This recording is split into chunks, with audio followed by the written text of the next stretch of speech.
Hello everyone, welcome to all in study time channel. आज हम जो है वो साइकोलॉजी के नेक्स्ट वाले क्वेश्चंस करेंगे। हम जो है वो एच पी टेट आर्ट्स का पेपर जो था वो कर रहे थे, साइकोलॉजी पोर्शन, जो कि आपका 17 नवंबर 2024 को हुआ था। ठीक है, 10 क्वेश्चंस हमने कर लिए थे, आगे के क्वेश्चन जो है वो हम करेंगे। तो देखते हैं, आपका 11th क्वेश्चन है, which of the following intelligence test is meant for measuring the intelligence of one individual at a time. निम्नलिखित में से कौन सा बुद्धिमत्ता परीक्षण एक समय में केवल एक व्यक्ति की बुद्धिमत्ता मापने के लिए होता है? तो इसमें जो करेक्ट आंसर होगा आपका, इंडिविजुअल वर्बल टेस्ट भी है और इंडिविजुअल परफॉर्मेंस टेस्ट भी है। दोनों में इंडिविजुअल की बात हो रही है, तो आप यहीं से समझ सकते हैं कि इंडिविजुअल मतलब एक व्यक्ति की बात करें तो इंडिविजुअल है। तो इंडिविजुअल वर्बल टेस्ट भी हो सकता है, वो इंडिविजुअल परफॉर्मेंस टेस्ट भी हो सकता है। तो करेक्ट आंसर जो होगा is C. Correct answer C है। एक्सप्लेनेशन देखते हैं।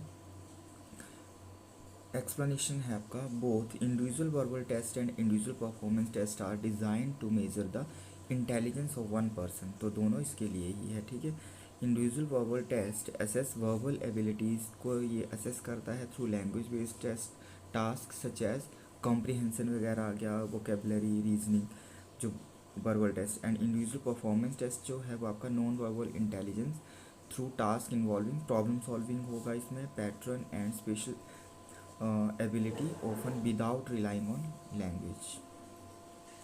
इसमें लैंग्वेज आ गया, इसमें लैंग्वेज नहीं होगा।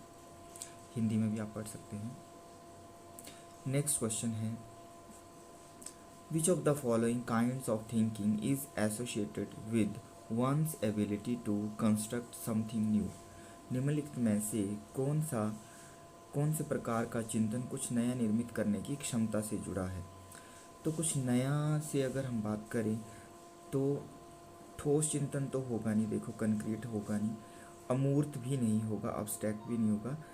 तो आपका लॉजिकल यहाँ पर जो करेक्ट आंसर जो होगा ना, वो ज़्यादा सिमिलर जो है वो मतलब सुटेबल आंसर जो होगा वो आपका आएगा creative thinking. Thinking is associated with one's ability to construct something new, कुछ नया। ठीक है, तार्किक लॉजिक हो सकता है बट लॉजिक नहीं होगा, कुछ नए की बात हो रही है, कंस्ट्रक्ट समथिंग न्यू, तो आपका होगा क्रिएटिव थिंकिंग, क्रिएटिविटी जिसको हम बोलते हैं ना। नेक्स्ट क्वेश्चन, ओके, थोड़ा एक्सप्लेनेशन देखते हैं।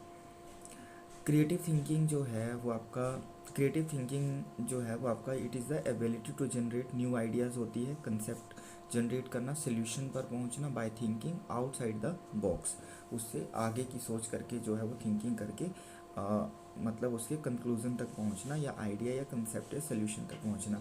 इसमें क्या इन्वॉल्व रहता है? Motivation, imagination, originality and which are essential for constructing something new के लिए ये ज़रूरी है। अनलाइक लॉजिकल अब्स्ट्रैक्ट थिंकिंग या creative thinking focus on exploring the unconventional approach and ability, ये आप पढ़ सकते हैं। ठीक है, next question, dash dash finds it difficult to keep pace with the normal school work. Dash को सामान्य स्कूल कार्य के साथ तालमेल बिठाने में कठिनाई होती है। किसको जो है वो सामान्य स्कूल कार्य के साथ तालमेल बिठाने में जो है वो कठिनाई महसूस होती है? आंसर होगा वो होगा आपका बैकवर्ड चाइल्ड, सी।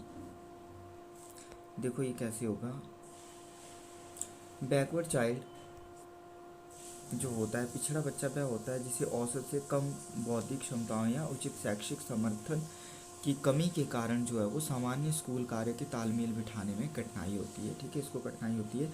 ऐसे बच्चों को सीखने और प्रगति करने में मदद के लिए विशेष ध्यान देना पड़ता है, और प्रतिभाशाली बच्चों से ये भिन्न होते हैं, जो कि आपका अकादमिक रूप से उत्कृष्ट होते हैं, एंड अपराधी प्रवृत्ति वाले बच्चे से भी अलग होते हैं ये, इसीलिए ये आपका बी वाला नहीं होगा, सी होगा।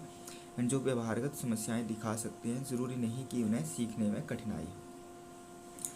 तो इसका आंसर जो है वो आपका सी होगा।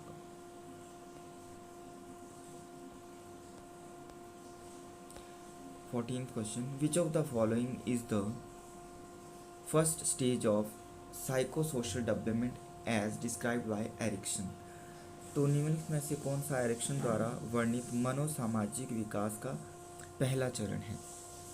तो इसका जो है वो आपका trust and versus mistrust, correct answer B. तो ये आप यहाँ पर एक्सप्लेनेशन में देख सकते हैं।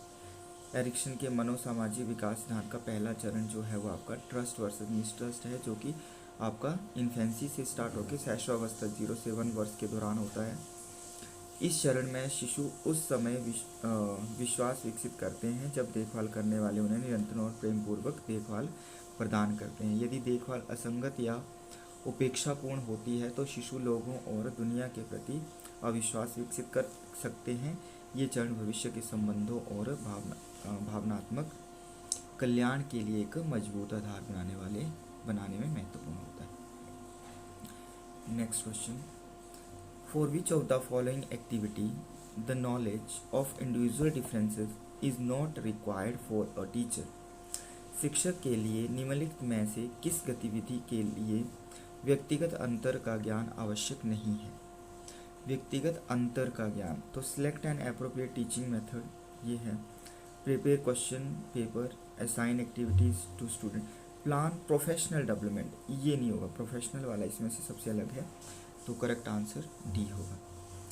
Plan professional development, knowledge of individual differences is crucial for the selecting teaching method, preparing question paper भी जरूरी है, असाइनिंग एक्टिविटी टू स्टूडेंट्स भी, but planning professional development focus on improving the teachers on skill and does not directly involve the student differences.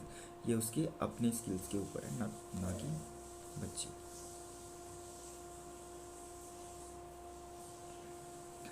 Which of the following is not and external factor influencing human growth and development? निम्नलिखित में से कौन सा मानवीय वृद्धि और विकास को प्रभावित करने वाला बाहरी कारक नहीं है? तो बाहरी कारक जो है वो कौन सा नहीं है? मेंटल हेल्थ एंड मेंटल का बोल रहे हैं, मदर ड्यूरिंग प्रेगनेंसी, ये आपका, रुकिए ज़रा,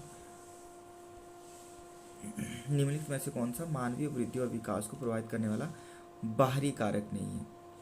गर्भावस्था के दौरान माँ का मानसिक माता जो है, मतलब ये बाहरी हो गया। क्वालिटी ऑफ फिजिकल एनवायरनमेंट, ये भी बाहरी है।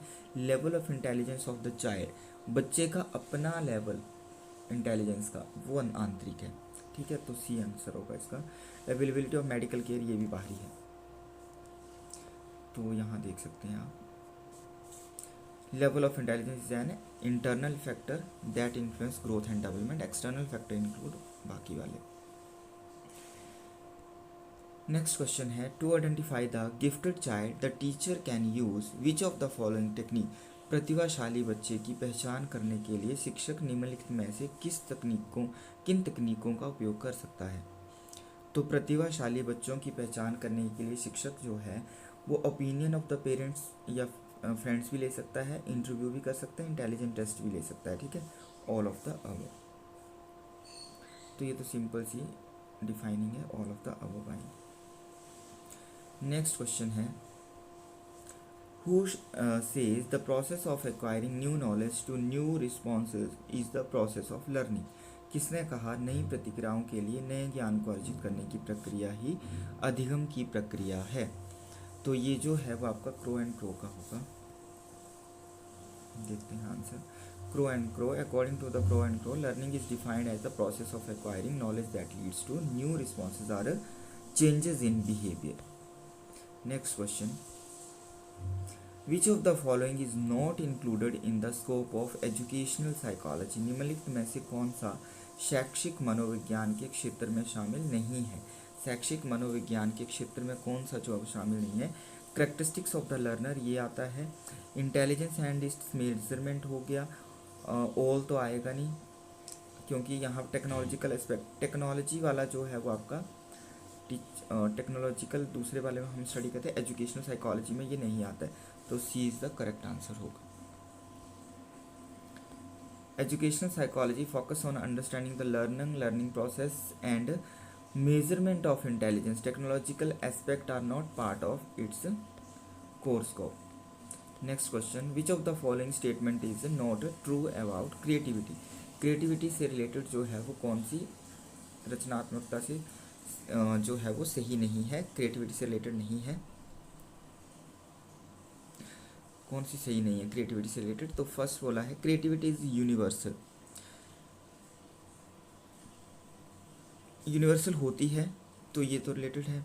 क्रिएटिविटी प्रोड्यूस समथिंग नोबल, रचनात्मकता कुछ नया उत्पन्न भी करती है, ये भी बिल्कुल सही है।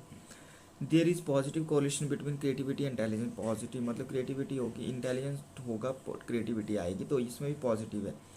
तो इसका तो आंसर लग रहा है वो आपका क्या होगा, डी होगा, ठीक है। तो इसमें कोई भी इससे रिलेटेड नहीं है। None of the above, all the given statements are correct. Creativity is universal है, रिजल्ट इन समथिंग न्यू है, and has a positive correlation with the intelligence. तो these were today's question, and next we will do tomorrow in the next class. I hope class आपको अच्छी लगी होगी। Then like share कर देना, और इसी तरह से जो है वो साइकोलॉजी कोई की स्टडी करने के लिए टैट में 30/30 लेने के लिए जो है वो आप पढ़ते रहिए। तो जो भी न्यू होंगे क्लास में वो सब्सक्राइब कर लेंगे चैनल को। Thanks for watching, thank you.